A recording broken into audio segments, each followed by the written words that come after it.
My parents blew through their savings gambling and secretly used my house as collateral.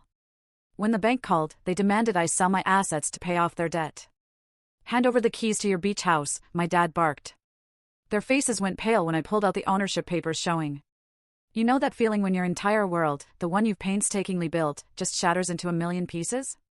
That's exactly what happened to me, all because of the people who were supposed to love me most, my own parents. What started as a confusing phone call about a mysterious loan quickly spiraled into a shocking saga of betrayal, fraud, and a truth so ugly it would make your stomach churn. It was a Tuesday afternoon, just like any other, and I was buried in quarterly reports. My coffee was steaming, the usual soundtrack to my busy life as a VP of operations at a tech firm. Then the phone rang. "Are you Rin Richards?" a stern voice asked. I confirmed. She identified herself as Sandra from Coastal Trust Bank, a place I'd never done business with. "Miss Richards," she continued, "I'm calling about the delinquent payments on your beach house loan. We've sent several notices." I nearly dropped my mug. My beach house? The one I'd bought outright last year, my sanctuary, my reward for clawing my way up the corporate ladder? That house was paid for. There must be some mistake, I stammered, my heart starting to pound. I don't have any loans with Coastal Trust. But she persisted. The loan was taken out 3 months ago, secured against your property at 1842 Ocean Drive. According to our records, you're behind by $12,000. My stomach plunged to my toes. It was impossible. I owned that house, free and clear. Papers rustled on her end. "I have the documentation right here, Ms. Richards. Your signatures are on all the forms. The loan is for $450,000, with your parents listed as co-borrowers." My parents? My calm facade crumbled. I'm Ren, by the way, 36, and until that moment, I genuinely thought I had my life perfectly in order.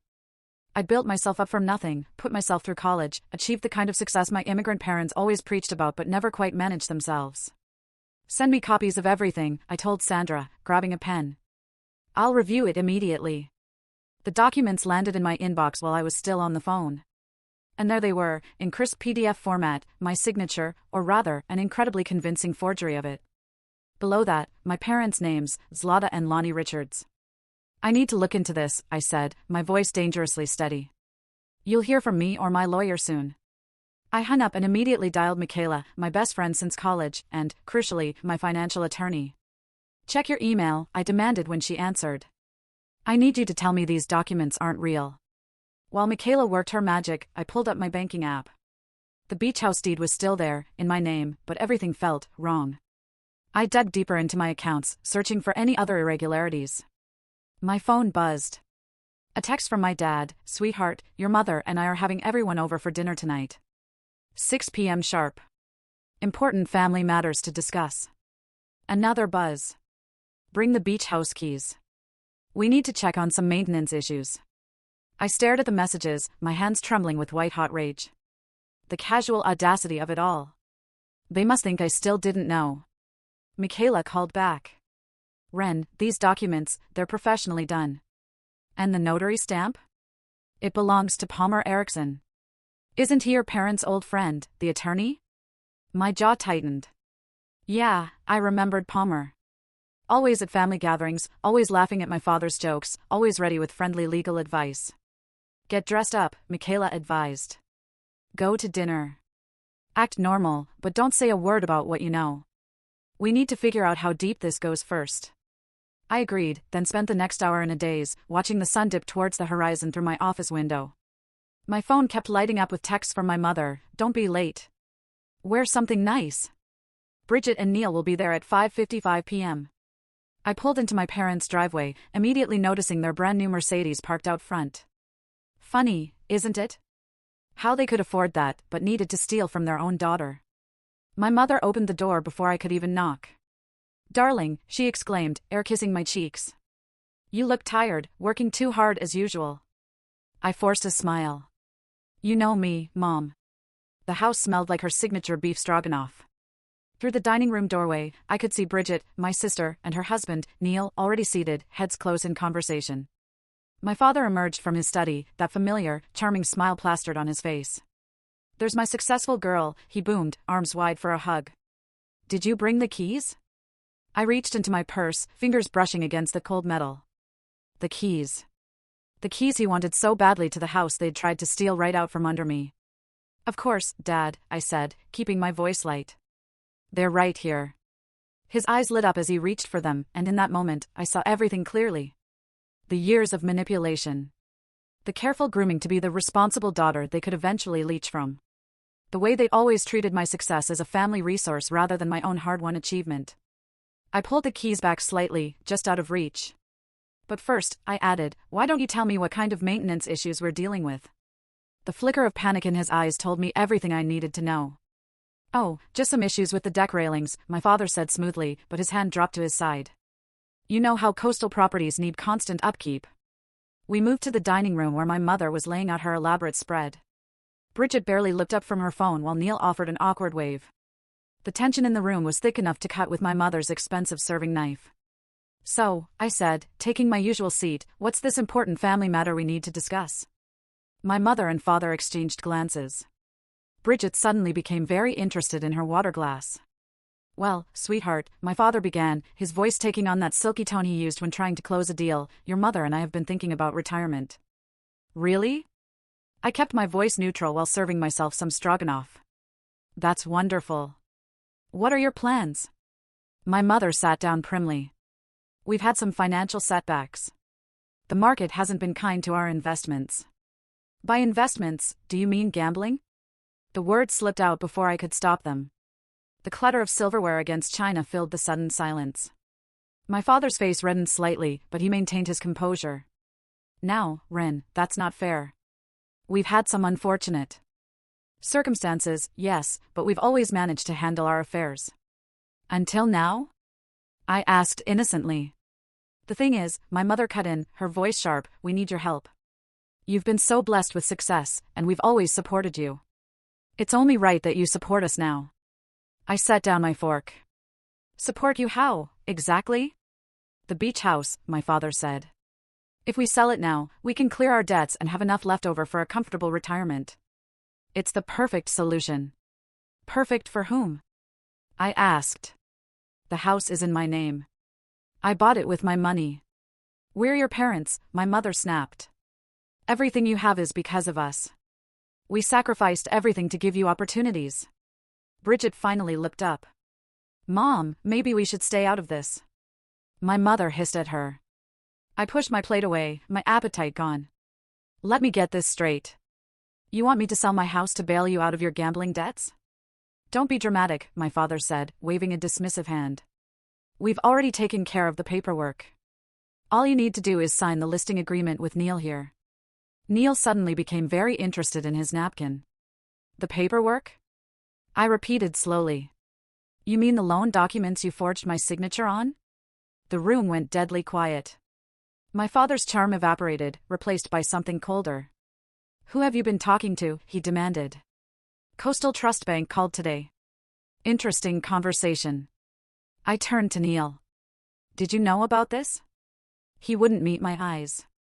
Ren, it's complicated. It's not complicated at all, my mother interrupted, her voice shrill.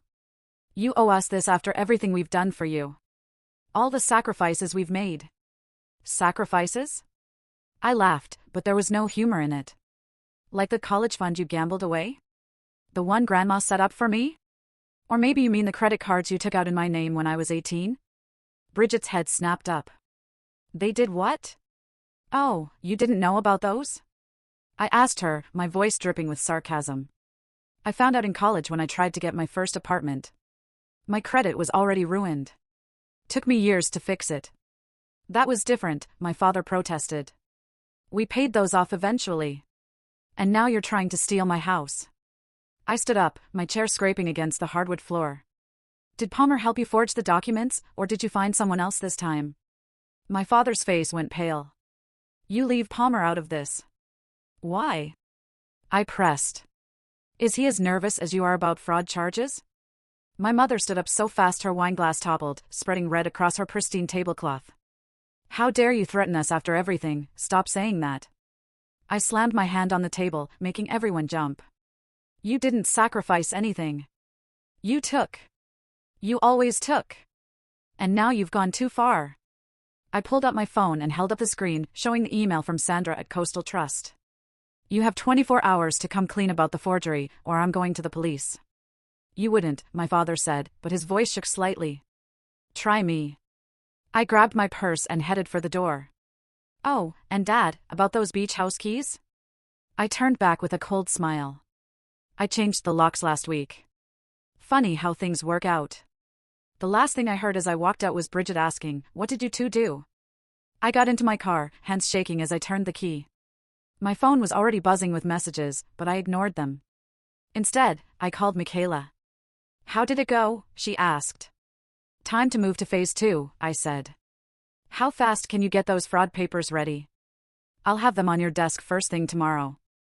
I pulled out of the driveway, watching my parents' house shrink in the rearview mirror. The twisted game they'd been playing for years was finally over.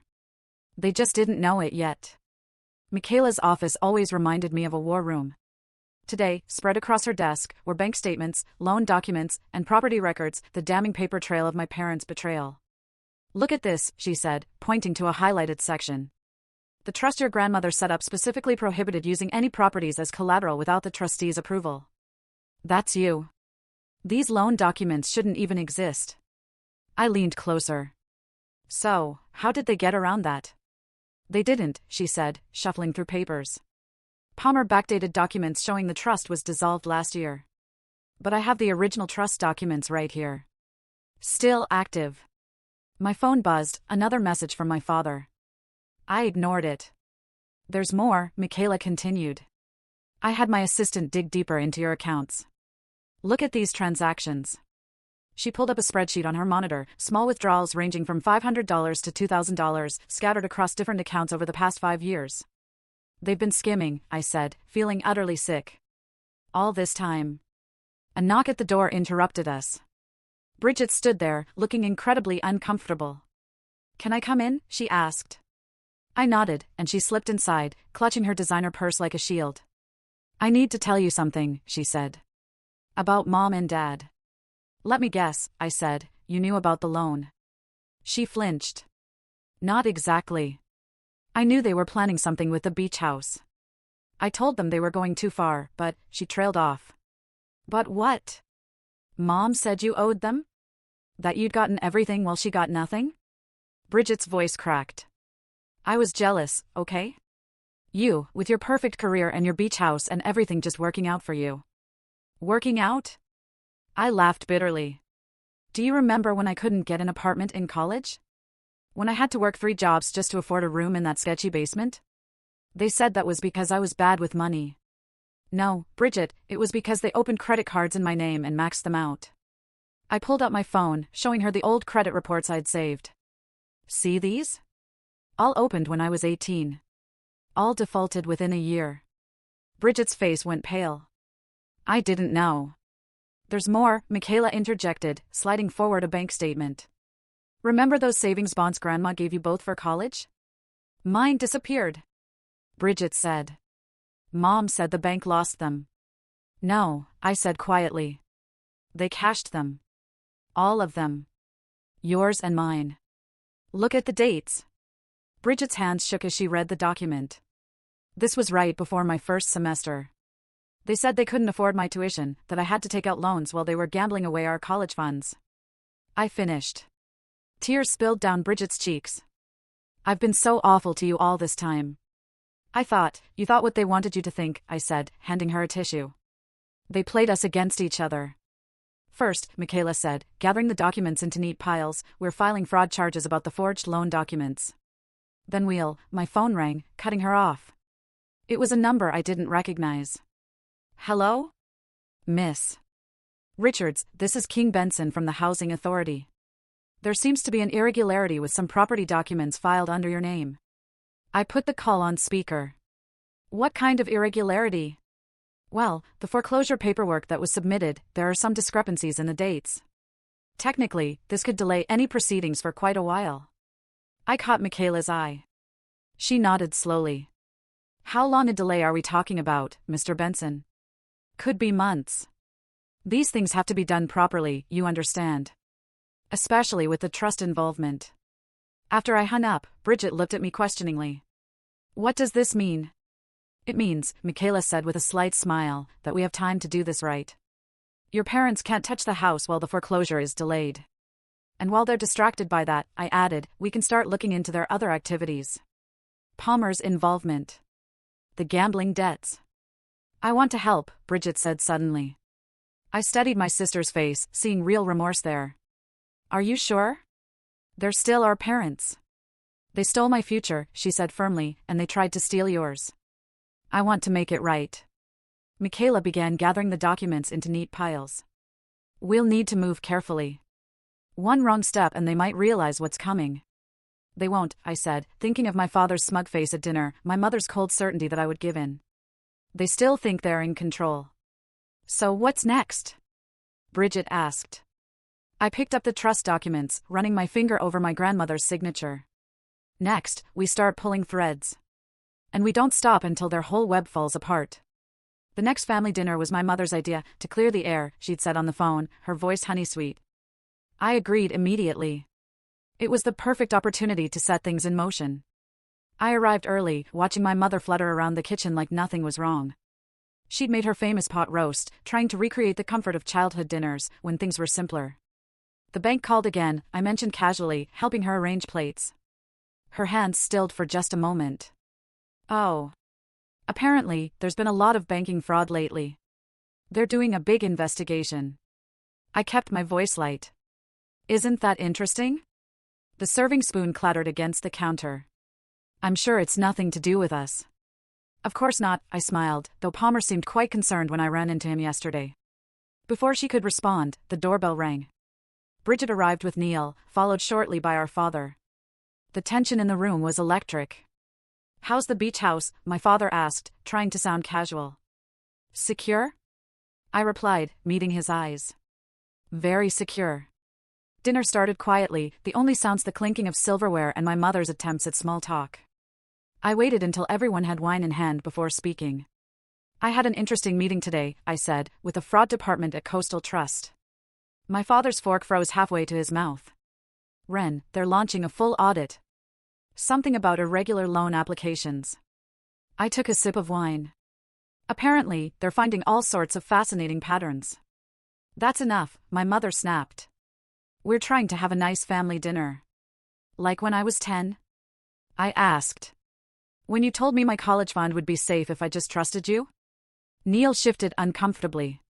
Maybe I should go. No, stay, I said. You knew about the loan documents, didn't you? That's why you agreed to list the house. I didn't know everything, he protested weakly. But you knew enough. My father stood up suddenly. You're making a mistake, Ren. We can work this out privately. Like you worked out Grandma's trust? Or Bridget's savings bonds? Bridget's head snapped up. Tell them what you told me, Neil. All eyes turned to him. He looked like he wanted to disappear. I saw the paperwork, he admitted. Palmer asked me to backdate some property assessments. Said it was just a formality. You had no right to involve him, my father growled at me. Like you had no right to forge my signature. I pulled out my phone, set it on the table. Everything's documented now. The fraud. The theft. All of it. One call, and it all comes out. My mother's face went pale. You wouldn't dare. We're family. Family doesn't steal from family. Bridget cut in. Family doesn't lie and manipulate and, be quiet, our mother hissed. You ungrateful, no. I interrupted. She gets to speak. We both do. For once in our lives, you're going to listen. The silence that followed was deafening. My father sank back into his chair, suddenly looking old. What do you want? He asked quietly. I want you to come clean. To the bank. To the authorities. To everyone you've lied to. I leaned forward. Or I'll do it for you. You'll ruin us, my mother whispered. You did that yourselves. I stood up, dropping my napkin on the table. You have until tomorrow to call Palmer, confess to the bank, and start making this right. After that, everything goes public. And if we refuse, my father challenged, but his voice lacked conviction. Then I have a very interesting meeting scheduled with a journalist friend of Michaela's. She's doing a story on financial elder abuse and fraud. Imagine the headlines. I walked to the door, Bridget following close behind. At the threshold, I turned back one last time. Oh, and Mom? The pot roast is dry. Just like it always was. Outside, Bridget grabbed my arm. Did you see their faces? Do you think they'll do it? They'll try to find a way out first, I said, getting into my car. But they're running out of options. My phone buzzed. A text from King at the Housing Authority, documents filed. Foreclosure officially delayed pending investigation. I showed it to Bridget. The net is closing. They just don't know how tight it is yet. What if they run? She asked. They won't, I started the engine. They care too much about their reputation. And tomorrow? That's exactly what I'm going to threaten. As I drove away, I saw my parents through the dining room window, heads close together in urgent conversation. They still thought they could talk their way out of this. They were about to learn just how wrong they were. Senior financial abuse, a growing crisis in our community. I read the headline aloud to Michaela as she reviewed the draft article on her laptop. Her journalist friend, Sarah, had done an excellent job weaving my parents' actions into a broader exposé. Names withheld for now. This will destroy them, Michaela said, not looking up. Are you sure? Before I could answer, my phone lit up with a text from Bridget. Mom's credit card just got declined at Nordstrom. She's having a meltdown in the store. It's starting, I said, showing Michaela the message. The account freezes are kicking in. My phone rang. Palmer's number. I put it on speaker. Ren, please, he said without preamble. Your father's been calling me nonstop. They're desperate. Are you ready to hand over that signed confession? A heavy sigh. Meet me at my office in an hour. Bring your lawyer. Palmer's office looked exactly as I remembered, dark wood, leather chairs, success oozing from every corner. But now he sat behind his desk like a deflated balloon, sliding a manila envelope across to Michaela. It's all there, he said. The dates, the forged documents, everything. I kept records, just in case. Smart man, Michaela said, reviewing the papers. They'll lose everything, Palmer muttered. They already lost me, I replied. This is just paperwork catching up. Back in my car, another text from Bridget. Dad tried using his golf club credit line. Also frozen. He's freaking out. I smiled grimly and drove to the beach house. The sunset painted the waves orange as I walked along the shore, phone pressed to my ear. The article runs tomorrow, Sarah confirmed. Want to know the best part? 3 other families came forward with similar stories after I started asking questions. Your parents weren't just stealing from you. Send me the details, I said. And Sarah, thank you. My phone buzzed again, my mother this time. I let it go to voicemail, then played the message. How dare you freeze our accounts? We are your parents. You have no right to. I deleted the rest. A black SUV pulled up to my house. Bridget stepped out, carrying a box. Found these in Mom's closet, she said, setting it down on my deck. More bank statements, credit card applications, even Grandma's old checkbook. We sat watching the waves, the box of evidence between us. Neil confessed everything, Bridget said quietly. How they pressured him to help with the property assessments, how they promised him a cut of the beach house sale. And I dumped him. She smiled slightly. Turns out I don't like cowards. My phone lit up. A text from King, Coastal Trust is launching a full audit. Multiple accounts flagged for suspicious activity. Then another message, this one from an unknown number. Miss Richards, this is Detective Morris with the Financial Crimes Unit. We'd like to schedule an interview regarding some recent fraud allegations. I showed the messages to Bridget. No turning back now. Good, she stood up, brushing sand from her jeans. I'm tired of their lies. That evening, I drove past our parents' house. The Mercedes was gone from the driveway, probably repossessed. Through the windows, I could see them pacing, gesturing frantically as they talked on their phones. My mother spotted my car and rushed outside. Ren. Stop this madness right now. I rolled down the window. Check tomorrow's paper, Mom. Business section. You might find it interesting. We'll sue you, she screamed as I drove away. We'll tell everyone what an ungrateful daughter you are. I laughed. Actually laughed, because they still didn't get it. They had no power anymore. No money. No leverage. No sympathy from the community they'd fooled for so long. Back home, I poured a glass of wine and opened my laptop to find an email from Palmer's secretary. Thought you should know, your father just tried to access the trust fund documents. System showed them as restricted. He threw a paperweight through the office window. Police were called. I forwarded it to Michaela with a single word, progress. My phone buzzed one last time. Bridget again, Mom's calling all her friends trying to get emergency loans.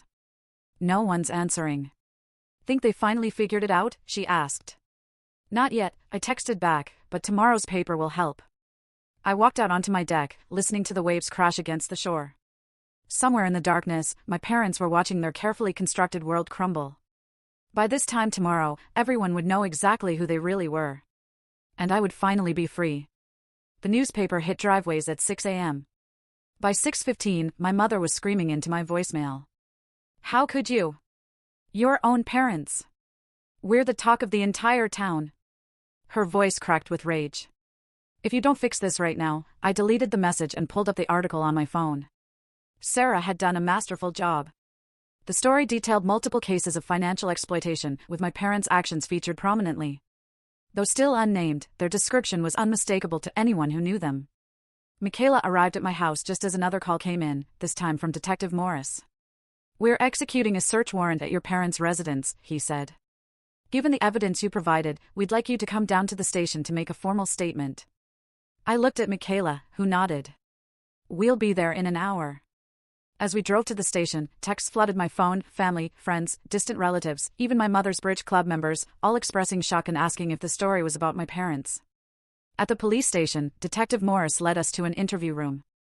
Palmer's already given his statement, he said, sliding a document across the table. Signed a full confession this morning. Smart man, got ahead of the charges. What about my parents? I asked. Officers are at their house now. But, Miss Richards, he paused, you should know they're not taking this well. Just then, his radio crackled. Detective, subjects are attempting to destroy documents. Requesting backup. Excuse me, he said, standing quickly. Please wait here. Michaela squeezed my hand. You okay? Before I could answer, the door burst open. My father stood there, face red with fury, two officers right behind him. You ungrateful little, he started. Sir, step back, one officer ordered, grabbing his arm. She's lying, he shouted as they pulled him away. Everything we did was for her. My mother appeared in the doorway next, eerily calm. We raised you better than this, she said coldly. After everything we sacrificed, you mean after everything you stole? I stood up. The trust fund, the credit cards, the forged documents, we deserve that money, she snapped. Who do you think you are? I'm the daughter you tried to rob. I pulled out a stack of papers. And here's every illegal thing you've done to me since I was 18. Documented. Witnessed. And ready for the prosecutor. The color drained from her face. Behind her, Bridget appeared, looking shaken. Mom, she said quietly, they found the other forged documents in your jewelry box. Our mother spun around. You helped them search? You betrayed us too? No, Mom, Bridget said, her voice firm. You betrayed us. Both of us. For years. Detective Morris returned with more officers. Mrs. Richards, we need you to come with us now. This isn't over, she hissed as they led her away. Family doesn't do this to family. Exactly. I called after her. Remember that next time you try to steal from your children. The station buzzed with activity as officers processed my parents. Through the window, I could see reporters gathering outside. The story was breaking wide open. Bridget slumped into a chair beside me. They found everything, she whispered. The gambling receipts, fake loan applications, even Grandma's old checkbook with practice copies of her signature. Are you okay? I asked. She laughed hollowly. No. But I will be. She pulled out her phone. Look at this, Palmer's been disbarred. It's all over the legal websites already. Michaela returned from talking with the prosecutor. They're charging them with multiple counts of fraud, forgery, and financial exploitation. Given the evidence and Palmer's confession, they're looking at serious time. Good, I said, standing up. Let's go home. Outside, reporters shouted questions, cameras flashing. I ignored them all, walking straight to my car. Through the station windows, I could see my parents being processed, my father's shoulders slumped in defeat, my mother's face a mask of cold fury. "They're saying Dad had gambling debts with some dangerous people," Bridget said as we drove away. "That's why they were so desperate for the beach house money." "They'll have plenty of time to think about their choices now," I replied. My phone buzzed with a text from King: "Foreclosure proceedings officially terminated. Your house is safe." Later that evening, standing on my beach house deck, I watched the sun set over the water. My parents had tried to take this peace from me, this sanctuary I'd built for myself. Instead, they'd lost everything: their reputation, their freedom, their carefully constructed facade of respectability. Bridget joined me, 2 glasses of wine in hand. "To karma," she said, handing me one. "To consequences," I replied, clinking my glass against hers. The waves crashed against the shore, washing away another day, and with it, the last remnants of my parents' control over my life. The courthouse steps were crowded with reporters when my parents arrived for their arraignment. Gone were the designer clothes and confident struts. My mother wore a plain black dress, my father a rumpled suit that hung loose on his frame. They looked smaller, somehow. Diminished. "Ren," Michaela touched my arm. "You don't have to watch this." "Yes, I do." Inside, we sat near the back as the charges were read: fraud, forgery, financial exploitation. The list went on and on. With each count, my mother's spine stiffened. My father just stared at his hands. "How do the defendants plead?" "Not guilty, Your Honor," their court-appointed lawyer said. Of course. They'd never admit fault, even now. During the recess, Bridget showed me her phone. Local news websites were blazing with headlines: prominent couple charged in major fraud scheme, parents accused of stealing from daughters, financial predators in our community. "There's more," she said quietly. "Remember the Andersons?" Their daughter came forward. "Mom and Dad tried the same thing with them last year." A tap on my shoulder made me turn. King stood there, holding a manila envelope. "Miss Richards, these just came through from the title company. Your house is officially clear of all claims. They've invalidated the fraudulent loan completely." I took the envelope, feeling its weight. "Thank you for everything." He nodded. Sometimes karma needs a little help. Back in the courtroom, the prosecutor detailed the evidence: bank records, forged documents, Palmer's confession. With each new revelation, whispers rippled through the spectators. These weren't just crimes against family, they were calculated acts of betrayal spanning years. During a break, my mother's best friend, Martha, approached me, wringing her hands. "I had no idea," she said. "All those charity committees she chaired, all those community events, it was all fake, wasn't it? Just like the designer bag she sold you?" I replied. "The one she got from that special connection in New York?" Martha's face fell. "Those were counterfeit too?" Everything about them was counterfeit. The afternoon brought the bond hearing. My parents' lawyer argued for release, citing community ties. The prosecutor countered with evidence of hidden assets and flight risk. "Your Honor," she said, "we've discovered attempts to transfer funds offshore as recently as yesterday." The judge's gavel came down hard. Bond denied. The defendants will be remanded to custody pending trial. As officers approached with handcuffs, my mother finally broke. "Ren," she called out. "Please don't let them do this." I stood up slowly, feeling every eye in the courtroom on me. "You did this," I said clearly. "Every choice, every lie, every theft, that was all you." "We're your parents," she sobbed. "No," my voice was steady. "You're criminals who happen to have children." They led my parents away, my father shuffling, my mother still calling my name. The heavy doors closed behind them with a final thud.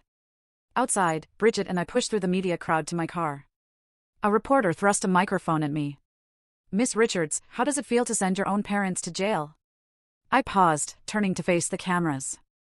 "It feels like justice." I looked directly into the lens. "And to anyone else out there being exploited by family, speak up. Break the cycle." That evening, I sat in my beach house study, reviewing documents from Michaela, lists of my parents' victims, amounts stolen, lives damaged. With trembling hands, I began writing checks, not large amounts, but enough to help some of their victims start recovering. "You don't owe them anything," Bridget said, watching me. "I know," I replied, "but I can help make it right." My phone buzzed. A text from Detective Morris: "Thought you should know, your mother's bridge club visited the station today. Turns out she was running a pyramid scheme through their investment group. More charges coming." I showed Bridget the message. She laughed, but it was hollow. Will it ever end? She asked. Soon, I said. They've lost everything now. Money, freedom, reputation. Even their friends know the truth. Through the window, I could see my parents' country club in the distance, the place they'd once held court, throwing lavish parties with stolen money. Now they were headline news for all the wrong reasons. Bridget poured us both some wine. To karma. No, I said, raising my glass. To truth. It always comes out eventually. As the sun set over the water, I thought about my parents in their cells, finally facing consequences after a lifetime of manipulation. They tried to steal my house, my money, my future. Instead, they'd lost everything that mattered to them, including their daughters. Sometimes justice arrives in unexpected ways. Sometimes it takes losing everything to understand what you had. And sometimes, the best revenge is simply letting the truth speak for itself. The verdict came down on a clear autumn morning. I sat in the courtroom, Bridget's hand gripping mine as the judge addressed my parents. The evidence presented in this case reveals a disturbing pattern of exploitation and betrayal, she began, not only of your own children, but of numerous members of this community who trusted you. My mother stood rigid, her prison jumpsuit a far cry from her usual designer wear. My father seemed to have aged decades since their arrest, his shoulders permanently slumped. In light of the overwhelming evidence and the severity of your crimes, this court sentences you to 8 years in state prison, followed by 5 years of supervised release. You are also ordered to pay restitution to all victims. The gavel struck. It was done. Outside the courthouse, Michaela handed me a thick envelope. The last of the restitution paperwork. Every victim has been contacted. Every stolen dollar accounted for. Including Grandma's trust? Bridget asked. Especially that, Michaela smiled. The trustees voted to redistribute it equally between you two, as she originally intended. My phone buzzed. A message from King. Palmer just finished his community service presentation at the senior center, warning elderly residents about financial fraud. Ironic, isn't it? A reporter approached, microphone extended. Miss Richards, any comment on the sentencing? Just this, I said, facing the camera. Trust should be earned, not assumed. Even from family. Especially from family. Back at the beach house, Bridget and I walked along the shore. The waves crashed against the rocks where our parents once planned to build their retirement dream home, with my money, of course. Did you see Mom's face? Bridget asked. When they read the victim impact statements? First time she's ever had to listen to the truth about herself. Martha's statement was brutal. All those fake investment opportunities, the counterfeit luxury goods, the truth usually is brutal. I picked up a shell, examining its broken edges, but necessary. My phone rang, Detective Morris, updating me on the ongoing investigations. More victims had come forward, more charges being filed. The web of deception kept unraveling. They'll never stop, will they? Bridget said after I hung up. Even in prison, they'll probably try to run some kind of scheme. But they can't hurt us anymore. I pulled out a small box from my pocket. Speaking of which, inside were 2 sets of keys, the originals my father had demanded so long ago. What are you going to do with them? I walked to the edge of the water. Something I should have done years ago. The keys arced through the air, glinting in the sunlight before disappearing beneath the waves. Symbolic, maybe, but it felt right. Back on the deck, Michaela waited with papers spread across the table. The trust is officially reformed. Your grandmother would be proud, I said. Of sending our parents to prison? No. Of you both standing up for yourselves. Of breaking the cycle. My phone buzzed one last time. An email from Sarah, stories going national. Producer wants to do a documentary about financial abuse and families. Interested in sharing your experience? I showed it to Bridget. She nodded slowly. If it helps other people recognize the signs, she said, maybe some good can come from all this. The sun was setting now, painting the water in shades of gold and crimson. Somewhere in a prison cell, our parents were beginning their new reality. No more manipulation, no more schemes, no more control over our lives. You know what I don't feel? I said suddenly. What? Guilty. They kept telling us we were betraying them, that family doesn't do this to family. But they were wrong. Family doesn't steal from family, Bridget finished. Exactly. I raised my glass. To real family. The ones who build you up, not tear you down. As darkness fell, we sat listening to the waves, no longer haunted by the weight of obligation or the chains of manipulation. My parents had tried to steal my house, my future, my peace. Instead, they'd lost everything that truly mattered. The beach house stood strong against the darkening sky, its lights warm and welcoming. Not just a house anymore, but a symbol of everything they couldn't take, my independence, my strength, my truth. I thought of the keys sinking to the ocean floor, releasing the last hold they had over me. Some doors need to stay closed forever. Some trusts, once broken, can never be repaired. But others, like the bond between sisters who survived together, like the friendship that helped expose the truth, like the strength that comes from standing up for yourself, those grow stronger with every test. The waves kept rolling in, washing away the old, making room for something new. Something true. Something free.